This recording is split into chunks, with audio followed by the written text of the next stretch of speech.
작년 하반기부터 급속하게 냉각되고 있는 부동산은 이제 셀러의 마켓이 끝났음을 여실히 보여주지만 그렇다고 바이어스 마켓이 왔다고 성급하게 주장할 수도 없는 상황이라는 지적입니다. 리스팅이 이전보다 조금 늘어난 것 이외에는 바이어로서 혜택을 보고 있다는 느낌은 별로라는 전언입니다. 한인 리얼터 K씨는 최소 대여섯의 오퍼를 들고 마음대로 바이어를 요리하던 셀러들도 최근엔 자세가 많이 바뀌었고 바이어도 유리한 방향으로의 협상이 어느 정도 가능해졌다고 분위기를 전했습니다. 그러나 아직도 뭔가 어정쩡한 분위기 속에서 바이어와 셀러가 팽팽히 맞서는 이분 마켓이라고 본다는 말을 덧붙였습니다. 당연히 이런 배경에는 급등한 이자율 모기지를 꼽을 수밖에 없습니다. 이자율이 오르면서 주택 판매량은 12개월 연속 감소했는데 이는 1999년 이후 판매량으로 볼 때 가장 긴 기간의 판매량 하락이라고 리얼터 K씨는 설명했습니다. 부동산 브로커 L씨는 아직도 인벤토리가 부족함을 지적했습니다. 그 이유는 모기지 이자가 급등하니 현재 낮은 금리의 융자를 가진 셀러들이 매물을 내놓기를 주저하는 상황이라고 말했습니다. 낮은 이자율의 주택을 팔고 새로 구입하는 주택은 높은 이자로 구입해야 하기 때문에 페이먼트가 늘어나는 것을 원치 않는다는 것입니다. 향후 연준이 어떻게 기준금리를 인상할지 몰라 금리 인상 폭과 기간에 따라 현 모기지 이자율은 더 올라갈 수도 있다고 L브로커는 전망했습니다. 마지막으로 지금 이슈로 떠오른 연방정부의 부채 상환선 조정을 두고 바이든 정부와 하원 간의 줄다리기가 조속히 타결점을 찾아야 한다고 주장했습니다.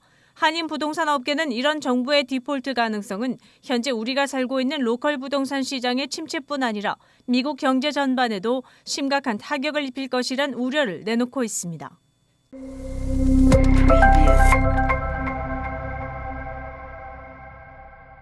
웨스트타운 베이커리 카페 앤 라운지라는 제과점이 윌링의 공동 비즈니스 형태로 새로 오픈했습니다. 이른바 OK 카나비스라는 비즈니스와 같이 최근에 오픈했는데 손님이 빵을 즐기며 다른 물품도 쇼핑한다는 컨셉입니다. 문제는 제과뿐 아니라 같은 건물에서 기호용 대마초 등을 판매한다는 것이 알려지면서 주민들의 반응은 엇갈리고 있습니다. 윌링에 거주하는 주부 박모 씨는 두 아이들이 다 결혼해 출가했지만 이런 가게가 동네 주변에 버젓이 들어선 것이 별로 달갑지 않다고 피력했습니다. 한인 학부모라는 정모 씨도 제과점에 들어온다고 해서 봤더니 그 옆쪽으로 마약류를 판매한다고 해서 놀랐다며 물론 어린아이들이 마음대로 들어갈 수는 없겠지만 주변 학생들의 안전이 우려되는 것은 사실이다라고 말했습니다. 지난해 일리노이주는 149개의 기호용 마리화나 비즈니스에 대한 인가를 내주었습니다. 일리노이에서는 이미 2020년 1월부터 기호용 마리화나가 합법화된 바 있습니다. 올 들어 지난 한 달간의 일리노이 기호용 마리화나 판매액은 1억 2,790만 달러로 집계돼 전년 동기에 비해 약 9% 증가를 보였습니다. 제과점 웨스트타운 베이커리를 소유한 50 레스토랑 그룹의 스캇 와이너가 공동 소유주인 것으로 알려졌습니다. 물론 제과점에서 마리화나를 피울 수는 없습니다. 또 21세 이상이어야만 출입이 가능합니다. 두 비즈니스 문도 따로 설치되어 있습니다. 건물은 총 12,000스퀘어피트인데 제과점 면적은 3,200스퀘어피트입니다. 윌링점은 OK 1호점이고 올해 봄경 시카고 웨스트타운에 OK 2호점이 들어섭니다. 여름에는 에반스턴에 3호점이 오픈됩니다. 이런 류의 비즈니스가 합법적이라지만 지역경제 활성화에 도움을 줄지 아니면 학부모들의 걱정처럼 커뮤니티 교육 면에서 부정적인 환경 문제를 불러일으킬지 향후 지켜봐야 할 것이라고 전문가들은 전했습니다. 윈TV 채널 24.5는 안테나를 통한 공중파 방송을 통해 시청할 수 있습니다. 세계 최대 소프트웨어 업체 마이크로소프트가 자사 검색 엔진 빙에 인공지능 AI 챗봇을 장착한 새로운 버전을 발표했습니다. MS는 7일 워싱턴주 레드먼드에 있는 본사에서 AI 기반의 새로운 검색 엔진을 발표한 것입니다. 새로운 버전의 빙은 선풍적 인기를 끌고 있는 AI 챗봇 챗GPT와 같은 AI 기술이 탑재됩니다. 챗GPT 개발사인 오픈AI가 개발했습니다.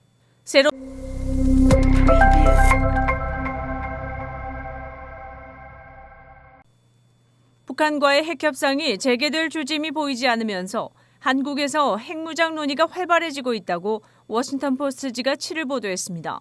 한국은 핵확산 금지 조약 NPT 회원국으로서 핵무기를 개발할 수 없기 때문에 미국의 핵우산에 의존해왔습니다.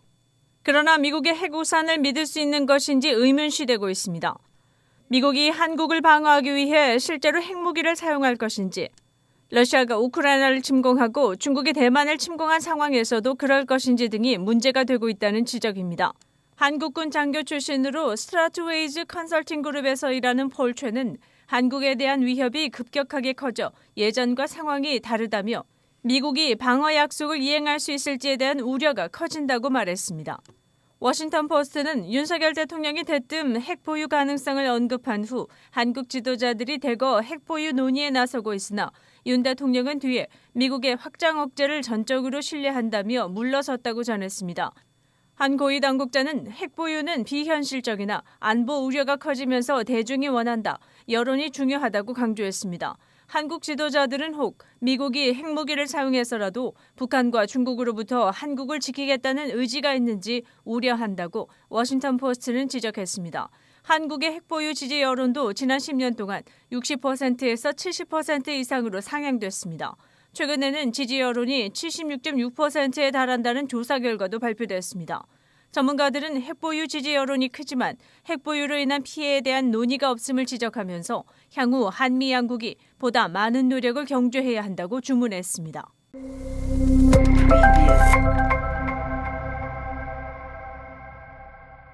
미국의 한 중학교에서 6일 급식으로 제공된 수박과 프라이드 치킨 메뉴에 대해 이를 제공한 식품회사가 공식 사과하는 일이 벌어졌습니다.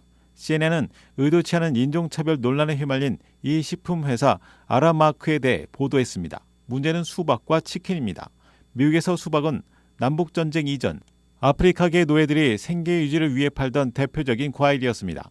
노예제 폐지 이후에도 흑인 저소득층이 여전히 즐기는 과일이라는 편견 탓에 흑인은 수박이라면 사족을 못 쓴다와 같은 인종차별적 고정관념이 존재합니다.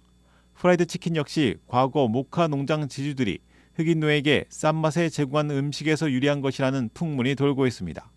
또 미국의 2월은 흑인 역사의 달인데 급식이 제공된 둘째 주는 흑인 역사의 주로 지정되어 문제가 더 불거진 것입니다. 뉴욕의 야크 중학교 학생과 학부모들은 즉각 인종차별적 메뉴라며 학교 측에 항의했습니다. 교장이 나서 식품회사를 몰상식한 행위를 했다고 공개 비난하는 성명을 냈고 아라마크 측은 부적절한 점심 식사 메뉴였다는 것을 인정한다며 공개 사과했습니다.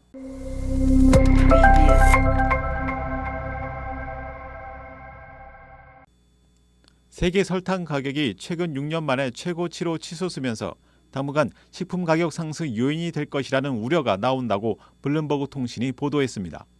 뉴욕 상품 선물 시장에서 거래되는 설탕 선물 가격은 지난 1일 파운드당 21.86센트를 기록, 최근 1년 새 저점이었던 지난해 9월 17.19센트 대비 27% 넘게 올랐습니다. 설탕 선물 가격은 이후 소폭 조정을 거쳤지만 지난해 6일에도 여전히 20센트 위를 고공행진했습니다. 2016년 24센트에 육박했던 설탕 선물 가격은 2018년까지 10센트 부근으로 흘러내렸다가 2020년부터 다시 상승세를 타고 있는데 지난주 가격은 6년 만에 최고치였습니다. 이로 인해 미국과 유럽 등의 식료품 가게에서는 이미 설탕값 상승 조짐이 나타나는 상황입니다. 블룸버그는 최근 시장 상황과 관련 주요 생산국인 인도의 수출 물량이 관건이라고 설명했습니다. 인도 제당협회는 지난주 악천후에 따른 작황 부진을 이유로 이번 시즌 설탕 출하량을 약 600만 톤으로 낮췄으며 이에 따라 인도 정부가 설탕 수출을 통제할 가능성이 있습니다. 게다가 인도가 에탄올 생산을 늘리려 하는 만큼 설탕의 원료인 사탕수수가 에탄올 생산에 더 투입될 가능성도 있다는 것입니다. 시카고 한인동포 일간지 한국일보는 전자신문으로도 배포됩니다. 시카고 한국일보 무료신문은 가까운 한인식당이나 마켓에서 볼 수 있습니다. 뉴스24에서는 여러분의 제보를 기다립니다. 제보 전화 847-290-8282번입니다.